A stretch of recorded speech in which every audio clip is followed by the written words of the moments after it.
పశ్చిమ గోదావరి జిల్లా నరసాపురం వద్ద జరుగుతున్న గోదావరి కరకట్ట పనులు జిల్లాలోనే అతిపెద్ద కుంభకోణమని, ఇందులో అధికార పార్టీకి చెందిన ఇద్దరు ప్రజాప్రతినిధులు బినామీలుగా వ్యవహరిస్తున్నారని మాజీ ఎమ్మెల్యే బండారు మాధవనాయుడు ఆరోపించారు. ఈ పనులపై విచారణ జరిపించాలంటూ నరసాపురం సబ్ కలెక్టర్ కార్యాలయంలో జరుగుతున్న స్పందనలో ఫిర్యాదు చేశారు. అనంతరం మీడియాతో మాట్లాడుతూ 6 కోట్లు కూడా చేయని పనులకు 26 కోట్లు కేటాయింపు జరిగిందని అన్నారు. పనుల అంచనాలు, టెండర్ ప్రక్రియలో పెద్ద ఎత్తున అవినీతి జరిగిందని, విజిలెన్స్, క్వాలిటీ కంట్రోల్ అధికారులతో పూర్తి స్థాయిలో విచారణ జరిపించిన తర్వాతే బిల్లుల చెల్లింపులు జరగాలని డిమాండ్ చేశారు. ఈ పనుల నాణ్యతపై అధికారులు స్టేట్మెంట్లు ఇవ్వడం పలు అనుమానాలకు తావిస్తోందని మండిపడ్డారు.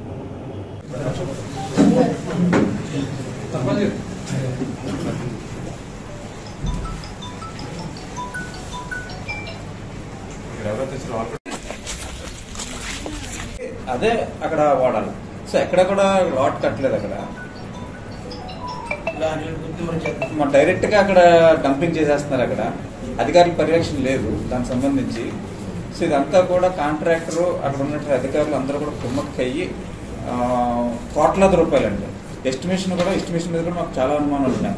అది ప్రజలందరూ కూడా చెప్తున్నారు. 5-6 కోట్ల రూపాయల కంటే ఎక్కువ ఉన్నటువంటి వర్క్ ని 28 కోట్లు, 26 కోట్ల 32 లక్షలు, 26 కోట్ల 32 లక్షలు అని చెప్పేసి చెప్తున్నారు. అంటే అందులో కూడా అండి అసలు వీళ్ళు అడిగిందే 27 కోట్లు 28 కోట్లు అడిగారు. దానికి 26 కోట్ల 32 లక్షలు డైరెక్ట్ గా అంచనా వేసేసారంటే అది ఇంచుమించి అక్కడ వరకు లాక్కొచ్చేసారు అంచనాన్ని.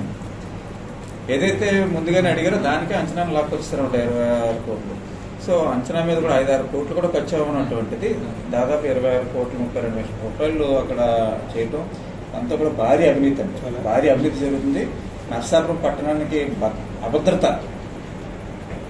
అభద్రత ఎప్పుడు ఏ టైంకి మళ్ళీ కొట్టుకుపోతుందో, ఎందుకంటే నాణ్యత లోపం వల్ల, అక్కడ స్టాండర్డ్ సైజ్ వాడకపోవడం వల్ల ఈఎన్సీ ఇంజనీరింగ్ చీఫ్ లెటర్ ఇవ్వడం జరిగిందండి.